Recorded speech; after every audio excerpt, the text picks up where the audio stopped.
Cuando yo me convertí al Señor Jesucristo, cuando el Señor trajo a mi vida arrepentimiento y yo vine al Señor, algo sucedió en mi vida.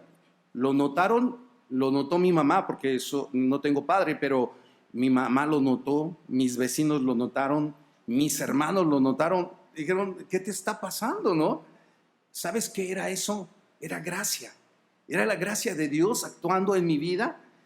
Dios hizo una operación a corazón abierto, ¿no? Él abrió, él hizo unos cambios, ahorita lo vamos a ver aquí en Ezequiel. Él hizo una obra muy grande y tú te das cuenta y tú dices, ¿cómo es que Dios puede cambiar a un hombre que está totalmente perdido? Como decían de aquellos 120,000, ¿te acuerdas cuando Jonás fue a Nínive? Dice el Señor, son 120,000 que no saben qué tienen en su mano derecha ni cuál es su mano izquierda. No lo saben, pobres, están muy mal, no entienden, son pecaminosos, ¿no? Pero, ¿sabes? Yo lo único que he comprendido a lo largo del ministerio es que cristiano que ha venido a Jesucristo da evidencia, da testimonio de que su vida ha sido transformada por el poder del Evangelio. Y esto es glorioso. Ahora, ¿cómo poder entender el carácter cristiano? ¿Cómo entender el carácter? Hablamos del carácter cristiano y decimos, ¿qué es el carácter cristiano? ¿No? Bueno, lo que podemos entender es que si decimos nosotros que el carácter es un patrón de conducta que persiste en el tiempo y define a la persona, entonces entendemos que es carácter, ¿no? El carácter, entonces, un patrón de conducta. ¿Cuál es tu patrón de conducta? La Escritura. Este es mi patrón de conducta. Que persiste en el tiempo, no es ocasional cuando yo estoy haciendo caso a la palabra, no es solamente ocasionalmente cuando yo digo, pues ahora sí obedezco y ahora no, sino es constante, pero define a la persona. Cuando tú estás con este patrón de conducta en tu vida, entonces define quién eres. Define que eres un hijo de Dios, define que eres una persona que ha venido a Cristo. ¿Sabes? Esto es interesante. No sé si a ustedes les ha tocado, pero hay personas que nos llegan a decir, oye, tú eres cristiano, ¿verdad? Y tú dices, ¿dónde está la Biblia? No, a lo mejor me la traje pegada por aquí. Pero ¿sabes qué? Ellos dicen, se les nota a ustedes que son cristianos. Y qué bueno, gracias a Dios, porque se nos nota, porque somos olor grato de Cristo, ¿no? Y esto es glorioso. Ahora, cuando nosotros miramos aquí a los cretenses, ¿no? Los estamos examinando, estamos mirando que estos hombres, pues, malas bestias, dice uno, oh, órale, glotones, ¿no? ¿Qué más? Mentirosos, ¿no? Pero y yo estoy haciendo más o menos algo, escribiendo aquí, y yo dije, pues voy a ver cómo son los mexicanos, ¿no? Y dice aquí que los mexicanos son machos, mujeriegos, tranzas, dragones, peleoneros, violando todo deber cívico, y podría seguirle. No sé si estamos peor que los cretenses, ¿no? Pero algo sí te quiero decir, hermano. El mismo Cristo que murió para los de Creta, murió para los de Jalapa, para los de Veracruz, para los de Puebla, para todos. Y esto es lo glorioso. Hoy vamos a entender un poco esto. Ahora quiero decirte, ¿qué es la piedad? Cuando yo digo qué es la piedad, es algo muy interesante entenderlo para poder entender todo lo que vamos a seguir viendo. Ahora, yo quisiera que honestamente hoy levantaran la mano solamente los hombres piadosos. 2. Y son de mi iglesia. ¿Sabes qué, hermano? Es que ese es el problema. Y tú dices, hoy no llegaron a la reunión los hombres piadosos. ¿Dónde se quedaron los hombres piadosos? No vinieron. ¿Cuándo llegan? ¿Es que habrá otra reunión para hombres piadosos? ¿O los que están aquí son los hombres piadosos? ¿Sabes? Nos cuesta decir, porque a veces nuestro testimonio no ha dado evidencia de ser un hombre piadoso. O a lo mejor sea por orgullo espiritual, digas, no, es que, pues, ¿cómo voy a levantar la mano? Van a decir que yo solamente estoy aquí. No, hermano, tú y yo somos los hombres piadosos. La Escritura nos habla de hombres. La piedad es la práctica o la praxis cristiana, es la praxis del Evangelio. Eso es la piedad. ¿Tú estás practicando la doctrina de Cristo? ahora sí levanten la mano los piadosos. Ahora sí, hermano. Sabes, ahora sí, sabemos que tú y yo, y a veces cuando en la congregación, una ocasión les dije, ¿me podrías decir cuántas mujeres piadosas hay aquí? Pues todos estaban buscando, ¿no? Y así, y el esposo, como era muy listo, dijo, mi esposa, para no ser regañado, ¿no? Pero digo, eso fue lo primero que se le ocurrió. Pero ¿sabes aquí qué veo yo aquí? A hombres piadosos, hombres que practican, hombres que deben practicar la palabra de Dios. Eso es la piedad, la praxis cristiana, ¿no? Como lo decía Tali, el vivir en Cristo, ¿no? Eso es la piedad, ¿no? Y ahora veamos nosotros cómo le puedes pedir a una persona que camine en Dios, cómo le puedes pedir a una persona que tenga este patrón de conducta en su vida y lo ponga ¿cómo se llama? En práctica, cuando ni siquiera es un creyente. ¿Sabes? Una persona que no es un creyente genuino no puede poner en práctica la doctrina de Cristo. No la puede poner en práctica. Recuerda, tiene una naturaleza pecaminosa, tiene una naturaleza que no puede, por más que quiera, no puede, ¿no? Ahora, teniendo esto en mente, hermanos, ahora sí vamos a Tito, capítulo 3, dice allí, recuérdales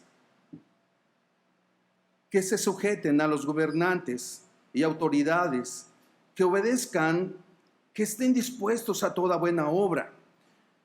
Les está pidiendo que se sujeten, o sea, sean obedientes, que estén dispuestos a toda buena obra. ¿Sabes? Cuando alguien viene a Jesucristo, su carácter está siendo modificado por el patrón de conducta. Entonces, yo tengo que entender que ahora ya no soy una persona como la que era antes, ¿no? Por ejemplo, mi nombre es Sergio, ahora Sergio ya murió, ¿no? Más Cristo vive, ¿qué? En mí, ahora Cristo vive en mí, ahora tengo que tener una conducta diferente, que todos los demás puedan ver que yo soy diferente. Pero los cretenses querían seguir viviendo e ir a la iglesia, sí, a lo mejor sí ofrendaban, sí diezmaban, pero su vida no así había sido transformada. Entonces, aquí Pablo le dice a Tito, oye, diles que se pongan las pilas, diles que cambien su actitud. Y me encanta el verso que ya mencionaron, y dice, enseñándoles que renunciando a la impiedad y a los deseos mundanos, vivamos en este siglo, ¿cómo? Sobria, justa y piadosamente. Dice que renunciando a la impiedad. Hoy es el día para que tú y yo renunciemos ¿a qué? A la impiedad. Es decir, si a ti o a mí no nos ha caído el 20, hermano, hay que decir, ¿sabes qué? El patrón de conducta me dice que tengo que cambiar mi manera de vivir. Y escuchamos con la esposa, con los hijos, con la sociedad, en mi negocio, en la manera que hago negocios, en todas las áreas de mi vida, tengo que cambiar. O sea, mi vida tiene que dar testimonio, ¿no? Y ahora vemos cómo los cretenses, hermanos, tenían ese problema, tenían un problema grave. El problema era no obedecer a las autoridades. Y sabes, muchos de aquí, de los mexicanos, tenemos ese problema. Nos pasamos el alto o está en amarillo, es que lo agarren en amarillo. Tú sabes que no puedes pasarte en amarillo, ¿no? Y muchos dicen, es que es ámbar. Bueno, como le quieras llamar. El problema es que no debes de pasarlo. ¿Sabes? No pagamos nuestros impuestos, ¿cierto? No respetamos las leyes de tránsito. No respetamos las leyes de convivencia en nuestro fraccionamiento. No hay muchas cosas que no respetamos, pero como cristianos debiéramos de estar atendiendo todo esto. Pablo ya había hablado acerca de esto, por eso le dice recuérdales, porque era algo que ya lo tenían, pero que ahora les está recordando esto. Ahora, me gustaría que fuéramos allí rápidamente a Romanos. Yo se los leo si gustan para que podamos ir un poco avanzando. Dice Romanos 13:1, anótalo. Dice, sométase toda persona a las autoridades superiores, porque no hay autoridad sino de parte de Dios, y las que hay por Dios han sido establecidas.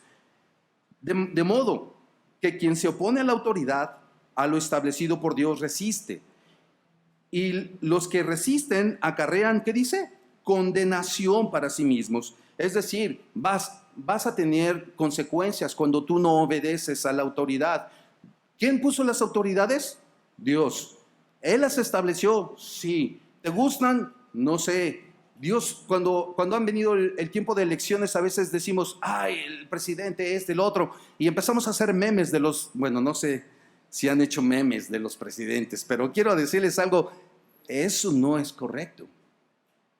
No es un patrón de conducta que debe de tener un cristiano, burlarte de las autoridades que Dios puso, ¿no? Si no estás de acuerdo, cuéntaselo a quien más te ama, ¿no? Dile al Señor, no estoy de acuerdo, ok, no me interesa, está bien, yo lo puse porque es la persona adecuada, ¿no? Y Dios puso a las personas, a las autoridades, para que tú y yo les podamos respetar. Hermano, cuando tú no respetas a las personas, ¿qué crees? Esa es la señal que estás mandando a tu esposa, esa es la señal que estás mandando a tus hijos, no respeten. Y tú dices, órale, eso es tremendo, ¿por qué no respetar a las autoridades que Dios ha puesto? ¿Sabes, hermanos? Tú y yo tenemos que respetar a nuestras autoridades. Podríamos hablar mucho más acerca de este tema, y tan solo estos versos podríamos tener 1 o 2 sesiones acerca de esto, pero creo que eso es algo importante. Aquí es la obediencia, aquí es el poder respetar las autoridades que Dios puso. Pero vamos a continuar. Versículo 2 dice, que a nadie difamen, que no sean pendencieros, sino amables, mostrando toda mansedumbre para con todos los hombres. Dice que no difamen. ¿Sabes qué eran ellos? ¿Qué es lo que eran los cretenses? Mentirosos.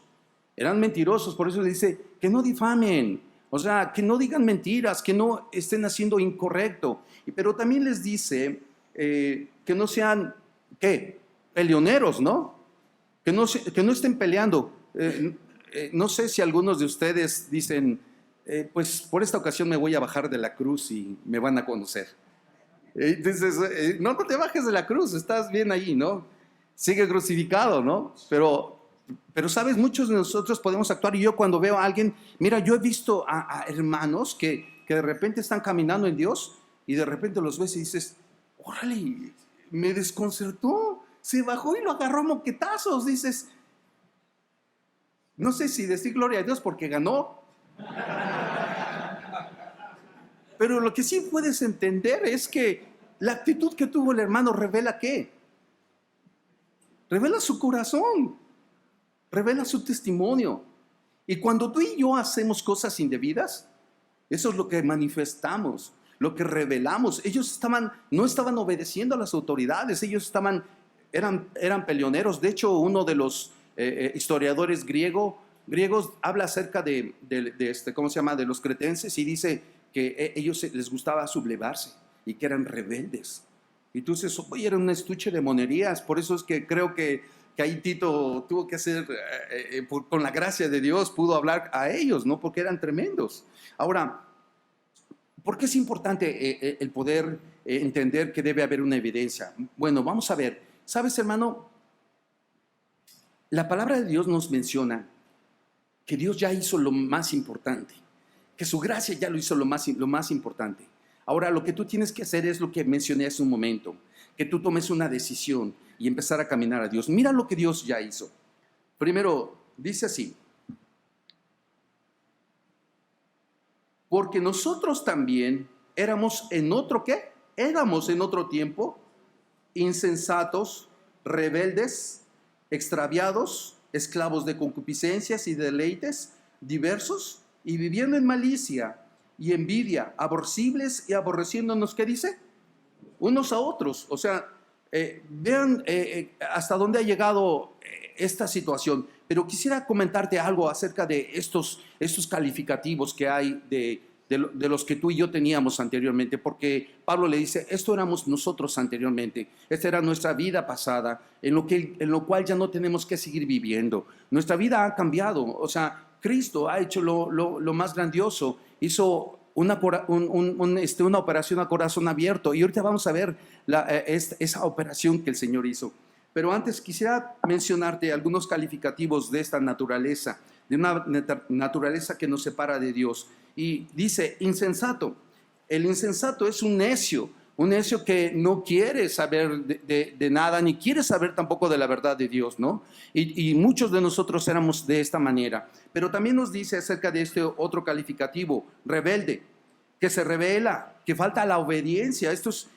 La rebeldía es que falta la obediencia. Yo quisiera decirles, ¿habremos algunos rebeldes todavía aquí? Que faltemos a la obediencia. Y tú dices, bueno, ¿sabes, hermano? Esto es lo que dice Pablo. Y esto, ¿qué dice? Éramos. No somos, sino éramos, ¿no? Y continúa diciendo, extraviados. ¿Qué es un extraviado? Pues de costumbres desordenadas. Ese es un extraviado.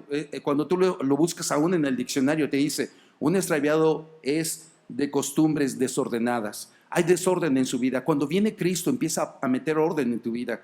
Si algo que empieza a suceder en tu vida cristiana, hermano, es que Dios mete orden. Orden en tu matrimonio, orden en tus hijos, orden en tus negocios, orden en tu trabajo, orden en todas las cosas. Dios empieza a meter orden. Y luego dice aquí, esclavos de concupiscencia. Como que eso se antoja como, ¿dónde la venden? No, es así. Pero es el deseo o los placeres deshonestos. Esto es lo que sentíamos antes, placeres deshonestos, tener placeres deshonestos. La pregunta es, ¿tú sigues teniendo deseos de placeres deshonestos? Y tú dices, bueno, es que esto éramos antes, ¿no? ¿Y cuál debe ser mi condición del día de hoy? Si bien es cierto, hermano, yo no te digo que la pregunta que hacían hace un momento, ¿quiénes de aquí son pecadores, no? Y no todos levantaron la mano, pero yo creo que todos, porque algunos están cansados. Pero ¿sabes qué? Tú no puedes impedir, hermano, que los pájaros vuelen sobre tu cabeza. Pero lo que sí puedes impedir es que hagan un nido en tu cabeza, ¿cierto? O sea, van a venir ideas a tu mente y eso no lo puedes impedir. Pero lo que sí puedes impedir es que esas ideas queden en tu cabeza y te hagan esclavo de esas cosas, ¿no? En ocasiones nuestra naturaleza pecaminosa nos lleva nuevamente a querer esos deseos, ¿verdad? Pero luego entendemos otro, dice, deleites diversos, es decir, no solamente basta con algo, sino que ahora le buscábamos antes y queríamos tener otros deleites. Vivir en malicia es vivir en maldad. Eso es malicia, vivir en maldad. Envidia, desear lo que no es tuyo, desear las posesiones. Y aborrecible. No sé cuántos de aquí eran aborrecibles, pero lo que dice la Escritura, y cuando yo leí aborrecible, dice que te has ganado que toda la gente te rechace y te desprecie, ¿no? Y hay veces que uno es así. Yo recuerdo uno de mis hermanos era aborrecible. O sea, nadie lo quería, ¿no? Y tú dices, pues, ¿qué era? ¿Cómo era, no? Era malo, en gran manera. O sea, era un hombre perverso, mi hermano. Y así es que todos le tenían miedo, ¿no? Y tú dices, no, ni lo queremos ver, ni quiero encontrármelo, ¿no? Así era, pero debieras de ver a mi hermano cuando vino a Jesucristo. Toda la gente se lo quedaba viendo con eso. ¿Este ya cambió? Sí, fue tocado por Cristo, ¿no? Ahora, dice que aborreciendo también a los demás, es decir, menospreciando, rechazando a las personas. Esto era una condición, era una forma de mirar a estos hombres pecaminosos. Ahora yo quiero decirte, hermano, cuando tú y yo venimos al Señor, el Señor hizo un gran cambio en tu vida y en mi vida. Si hoy estás tú aquí, a lo mejor la mayor parte vinieron porque deseaban estar aquí. Algunos se lo trajeron a fuerza, pero dale gracias a Dios que te trajeron a fuerza. Si estás hoy como visita, quiero decirte algo. Hoy voy a hablar acerca también de algo glorioso que puede pasar en tu vida. de estos cambios gloriosos que hace Dios en nuestra vida. Y vamos a leer versículo 4. El versículo 4 nos dice algo glorioso. Dice así: pero cuando se manifestó la bondad de Dios, nuestro Salvador, y su amor para con los hombres, este es el cambio. Cuando se manifestó, pero dice aquí, pero cuando se manifestó. Esto es lo glorioso. ¿Sabes, hermano? Antes mi vida era una vida pecaminosa, una vida apartada de Dios, pero el día que llegó, el día que se manifestó la gracia en mi vida, lo cambió todo. Fue suficiente su gracia.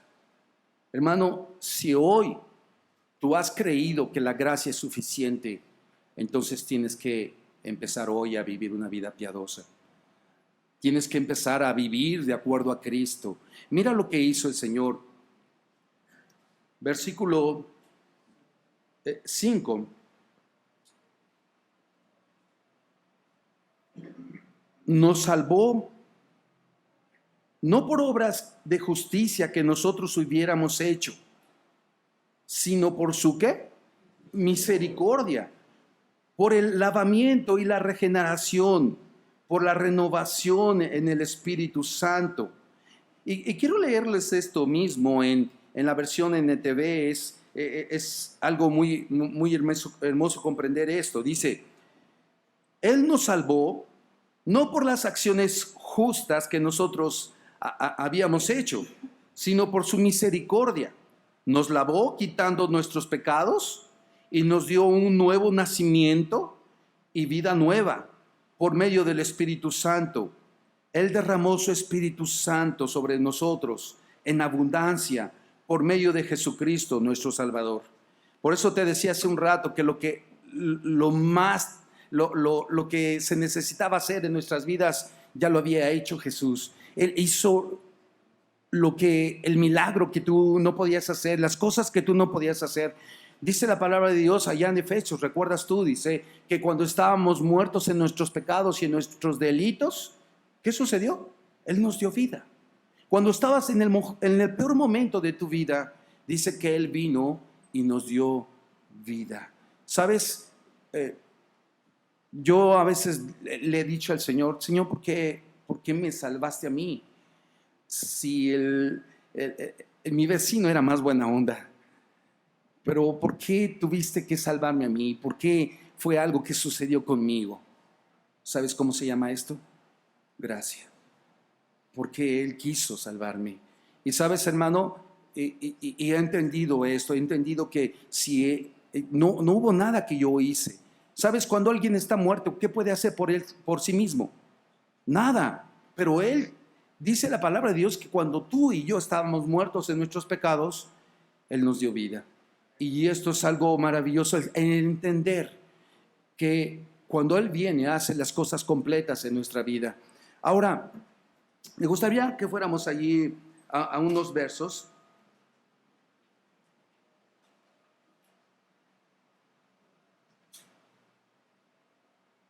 Ezequiel 36, 25.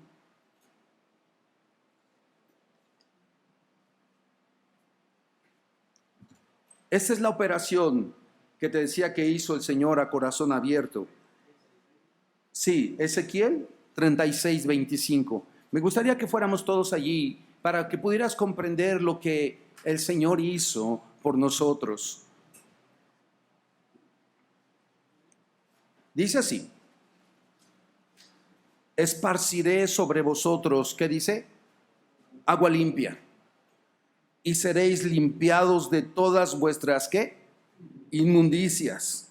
Y de todos vuestros ídolos, ¿qué dice? Os limpiaré. Eso es lo primero que está haciendo el Señor. Nos trae, nos limpia. Y sabes, hermano, nadie puede dar un testimonio, nadie puede dar un fruto mientras no haya pasado por este proceso de limpieza. Nadie puede hacer nada si no ha sido limpiado por Jesucristo, por Dios nuestro Salvador. Y dice así, versículo 26, os daré un corazón, ¿qué dice? un nuevo corazón. Gracias, Señor. Ahora ya quitó el corazón ese lleno de pecado y ahora te está dando un nuevo corazón. ¿Qué más dice? Y pondré espíritu nuevo dentro de vosotros, una actitud nueva. Él está poniendo algo nuevo en nuestras vidas, una manera nueva de mirar las cosas. Y dice, y quitaré de vuestra carne, ¿qué dice? El corazón de piedra, y os daré un corazón de ¿qué? De carne. ¿Ves la cirugía que está haciendo el Señor? El Señor está haciendo algo en tu vida y Él hizo algo en tu vida y lo está haciendo en nuestras vidas. Él hizo esto, una operación a corazón abierto. Él empezó a quitar aquellas cosas. Por eso es que tú y yo podemos hoy, por su gracia, vivir de una manera diferente. Ahora, más adelante dice así, versículo 27, pondré dentro de vosotros, ¿qué dice? Mi espíritu, y haré que andéis, ¿en qué? En mis estatutos y guardéis mis preceptos y los pongáis, ¿por qué?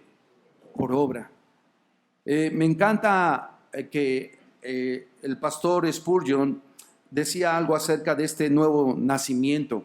Él decía que cuando nosotros nacemos en nuestro estado natural es algo glorioso, porque decía que cuando se conectan, imagínate, se conectan todos nuestros miembros al cerebro, que yo puedo hacer esto y saber que estoy moviendo mis dedos y todo esto es algo glorioso, ¿no? Y decía, esto es maravilloso, pero también el nacimiento espiritual es algo glorioso. Mira, me gustaría leerte este escrito que dejó el pastor Spurgeon, y mira, a mí se me hizo algo muy, muy, muy padre, porque pude entender algunas cosas que aunque tú sabes y yo lo sabemos, hay alguien que las dice bonito, ¿no? Y ahí te va, dice así: mayor todavía es el misterio del nuevo nacimiento que hemos nacido, lo sabemos, permítanme tantito, pero como dice, que hemos nacido, lo sabemos, pero ¿cómo podríamos decirlo? ¿Cómo opera el Espíritu de Dios sobre la mente? ¿Cómo es que renueva las facultades e imprime renovados deseos por medio de los cuales esas facultades serán guiadas por su Espíritu, ¿no? ¿Cómo es que ilumina el entendimiento? ¿Cómo doblega la voluntad? ¿Cómo purifica el intelecto? ¿Cómo revierte el deseo? ¿Cómo iza la esperanza y pone al miedo en su debido cauce? No podríamos decirlo, debemos dejarlo entre las cosas secretas que pertenecen a Dios. Él dice, ¿sabes? Cuando Dios viene, empieza a hacer algo glorioso en tu mente, en tu corazón, y empieza a transformar a estos hombres y a estas mujeres piadosas. Dios empieza a hacer una gran transformación. ¿Sabes? Cuando yo vine a Cristo Jesús, pude entender que realmente si Él no hubiera hecho esto, estaría muerto, seguiría muerto, y que las cosas no habrían cambiado. Pero ahora en esta nueva vida, es una vida piadosa, una vida en la que yo puedo dar testimonio de la gloria de Dios. Ahora, ¿qué es lo que esperamos? Cuando yo miro a la congregación y cuando veo a todos, les veo, ¿no? Y digo, verdaderamente ellos están creciendo en Dios, verdaderamente ellos habrán hecho una decisión por Cristo y que verdaderamente sus vidas están siendo transformadas por el poder de Dios. Basta convivir un poco con ellos para darte cuenta de lo que Dios ha hecho en sus vidas. ¿Sabes, hermano? Cuando los hermanos están reunidos, tú no puedes saber si ellos verdaderamente han tenido una convicción en su corazón de un cambio genuino en sus vidas. Pero quiero decirte algo. Si tú el día de hoy has venido aquí, es porque tienes la necesidad de saber que Dios está haciendo algo y necesitas el consejo de Dios. ¿Sabes? La convicción en los hombres es lo que hace que verdaderamente yo pueda vivir esa vida. Tienes que vivir con convicciones en tu vida, la convicción de que esta es la palabra de Dios, la convicción de entender que Él ha hecho un cambio en tu vida. Y ahora yo preguntaría en esta tarde, ¿tú tienes la convicción que Dios ha cambiado tu vida? ¿Crees que Dios ha cambiado tu vida?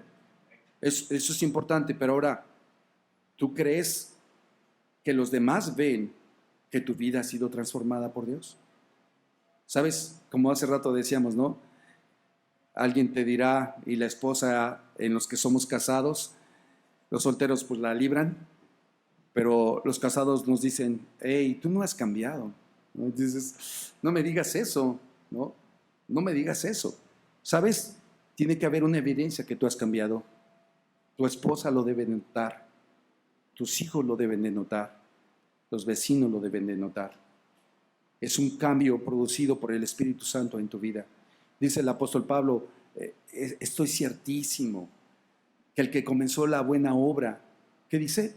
La perfeccionará. ¿Sabes que Dios está trabajando todos los días en tu vida y en mi vida?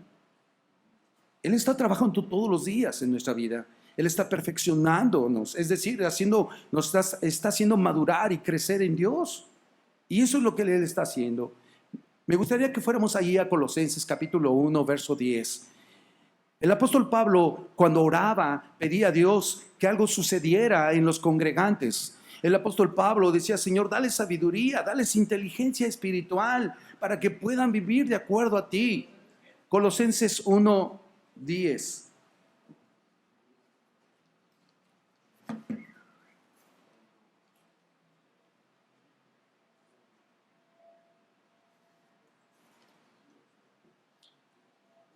¿Ya están allí?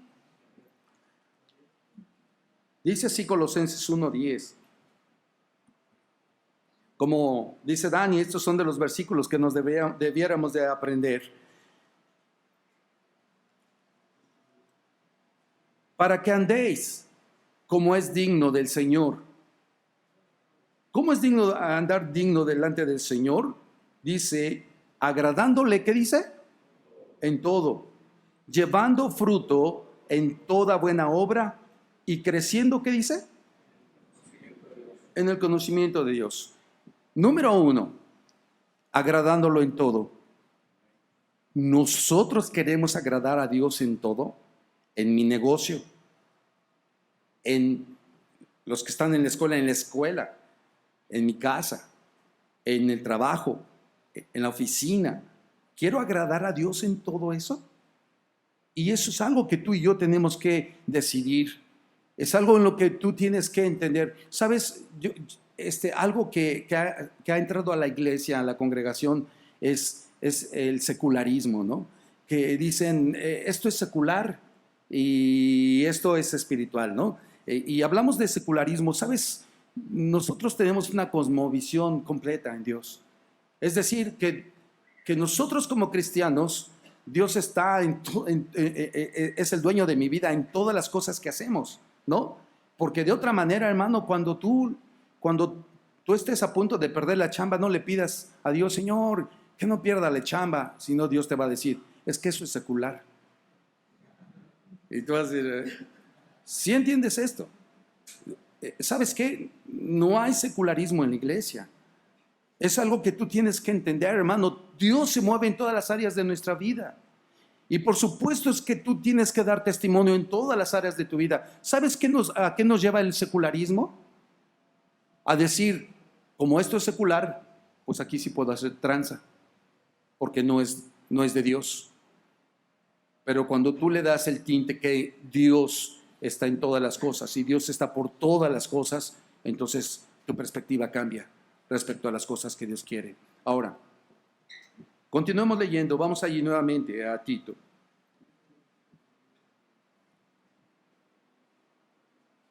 Dice, versículo 6, el cual derramó en nosotros abundantemente por Jesucristo nuestro Salvador, para que justificados por su gracia, viniésemos a ser herederos conforme a la esperanza de vida eterna.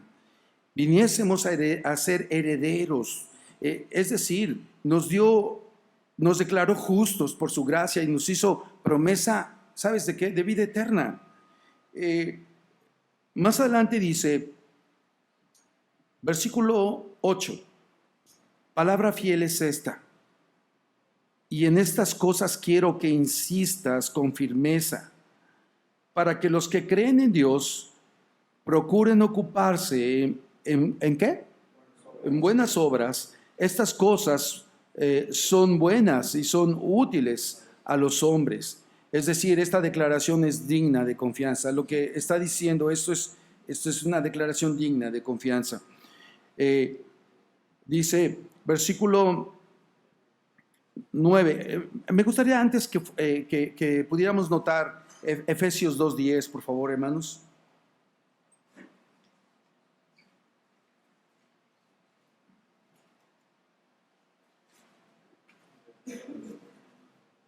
¿Alguien lo tiene ahí? Porque somos hechura suya, creados en Cristo Jesús para buenas obras, las cuales Dios preparó de antemano para que anduviésemos en ellas. Somos hechura suya, creados en Dios para buenas obras, las cuales Él preparó desde antes de la fundación del mundo para que tú y yo pudiéramos andar en ellas. Luego dice la Escritura,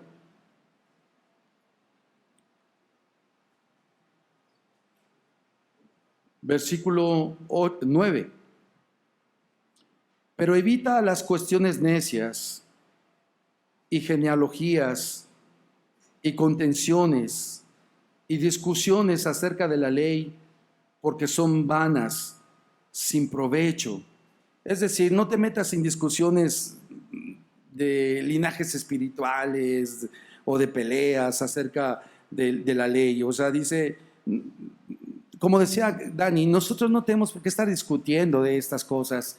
Tenemos que ocuparnos de las cosas que tienen provecho, de las cosas que nos llevan a hacer obras buenas, ¿no? No de aquellas cosas que solamente sirven para estar discutiendo. Y continuamos leyendo, dice, versículo 10, al hombre que cause divisiones después de una y otra amonestación, que dice, deséchalo, sabiendo que el tal se ha pervertido y peca y está condenado por su propio juicio. Hay personas que no quieren entender la doctrina de Cristo. Hay personas que les gusta discutir por todo. Y dice aquí el apóstol Pablo, a esas personas, dales, ¿cuántas oportunidades? Una y otra oportunidad. Y después, ¿qué dice? Deséchalos. ¿Sabes por qué esto es muy importante en la doctrina de Cristo? Hay personas que solamente están en la congregación, siempre sucede. Alguien llega a la congregación que no está de acuerdo con la doctrina y a veces le dices, ¿pero qué haces aquí si tú no estás de acuerdo? ¿No? Si tú no estás de acuerdo, ¿qué haces aquí? ¿No? Y quiero decirte algo, muchas veces nosotros a veces somos permisibles, como a mí me tocó, y quiero decirte que yo dejé a una persona que estuviera allí y vi esto, ¿no? Y la primera vez le dije, oye, no es correcto esto, no lo enseñes, ¿no? Y él siguió enseñándolo 2 veces, ¿no? ¿Qué tenía que hacer yo? Pues cortarlo, ¿no? Decirle, oye, esto aquí no lo enseñamos. Pero ¿sabes, hermano, lo que sucedió? Por ser permisible, me dividió la iglesia. Y tú dices, qué terrible. O sea, ¿por qué tuve que esperar? O sea, ¿por qué tienes que esperar cuando alguien viene y no está de acuerdo con la sana doctrina? Mira lo que dice aquí mismo. Nuevamente te voy a hacer notar este versículo y dice de esta manera. Al hombre que cause divisiones, después de una y otra amonestación, deséchalo. Vamos a ver lo que dice 1 Timoteo 6, 3 al 5. 1 Timoteo 3, 6 al 5.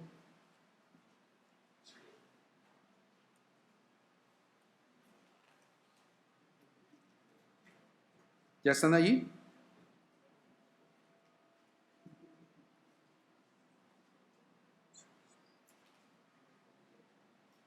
Bien, dice así. Si alguno enseña otra cosa y no se conforma, ¿qué dice? A las sanas palabras de nuestro Señor Jesucristo y a la doctrina que es conforme a la impiedad. Perdón, es 6.3. 6.3. ¿Sí? ¿Ya? 6.3. Nuevamente, ahí va. Si alguno enseña otra cosa y no se conforma a las sanas palabras de nuestro Señor Jesucristo y a la doctrina que es conforme a la piedad, está envanecido, nada sabe y delira acerca de las cuestiones y contiendas de palabras,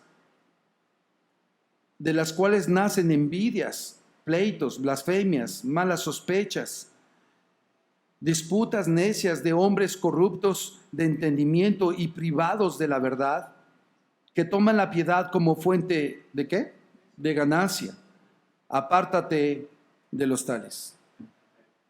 Sabes, siempre vamos a encontrar personas que no estén de acuerdo con la sana doctrina.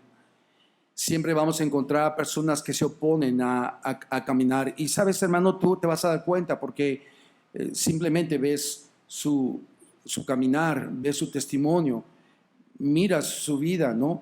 Y yo hubo señales que yo no pude mirar en este hombre, pero después, al paso de los días, dije, ¿por qué pasó esto, no?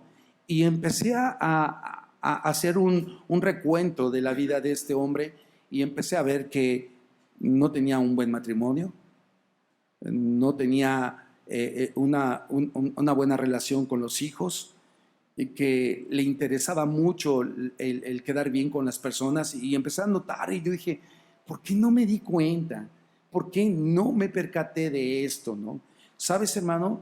En ocasiones creemos que somos más sabios que Dios y tienes que entender y mirar estas cosas. Quiero decirte, hermano, que la vida de un hombre piadoso se nota. Quiero decirte que cuando tú has venido a Jesucristo y Él hizo esta operación en tu corazón y abrió tu corazón y Él empezó a cambiar tu corazón, quitar uno de piedra y poner uno de carne, cuando Él te lavó, cuando Él te compró, Él te limpió, cuando dice allá en Romanos, justificados gratuitamente, cuando lo hizo todo, cuando tú no hiciste nada, entonces te puedes dar cuenta y decir, Señor, ¿qué hice? Señor, solamente ha sido tu gracia en mi vida que ha hecho todo. Y entonces ahora tú puedes decir, Señor, es que en esto no estoy solo. En esto ya hiciste tu trabajo, Señor. Ya no soy la persona que estaba en las tinieblas. Ahora he venido a tu luz admirable. Ahora tengo que vestirme de Cristo. Ahora tengo que tener una vida que pueda hacer o dar un olor agradable de Cristo entre las personas. Y, ¿sabes? Tristemente he podido mirar, hermano, y con esto quiero terminar. He podido mirar a muchos cristianos el día de hoy, o que se llaman cristianos, y quisiera ir a este verso que compartieron nuestros hermanos. Dice aquí, verso en el 1.16, dice, profesan conocer, ¿qué dice? 1.16 de Tito, profesan conocer a Dios, pero con los hechos, ¿qué dice? Lo niegan, siendo abominables, rebeldes, reprobados ¿en cuanto a qué? A toda buena obra. O sea, no puedes mirar fruto en su vida, no lo puedes mirar. Ahora, yo quisiera que hoy pudieras tomar una decisión en Dios y que pudieras decir, ¿qué son las cosas que yo puedo cambiar? ¿Qué son las cosas que no hacen evidente que Dios ha hecho un cambio verdaderamente en mi vida? A lo largo del pastorado he podido mirar a muchas personas que han llegado a la congregación y la pregunta es, ¿eres salvo? Porque cuando veo su testimonio, no me dice que lo sea.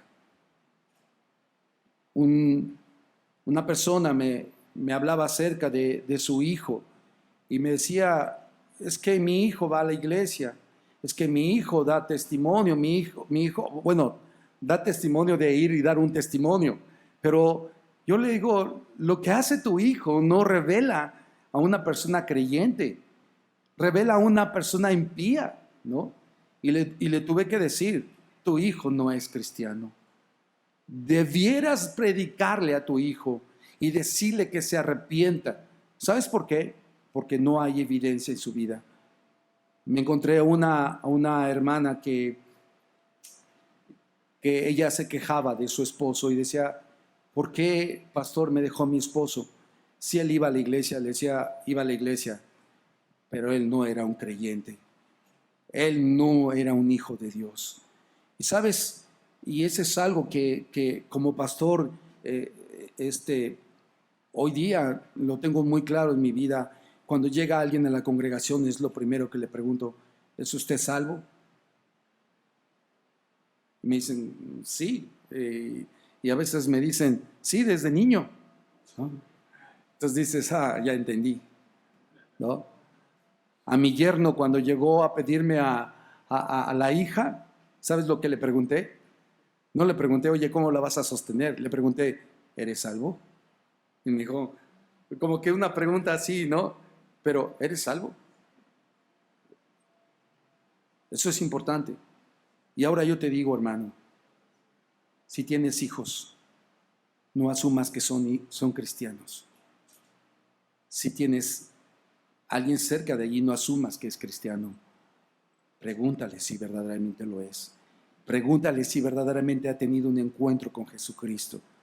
Si en esta tarde tú no has tenido un encuentro con Jesucristo y le has pedido que Él tome el control de tu vida y te perdone y te arrepientes, quiero decirte que tú no eres un creyente en Cristo. Pero si hoy vienes con un corazón abierto y decirle, Dios, hoy quiero que cambies mi vida, hoy quiero que toques mi vida y me cambies. Si hoy vienes como visita y hoy simplemente te mandaron, veniste a esta invitación, quiero decirte algo.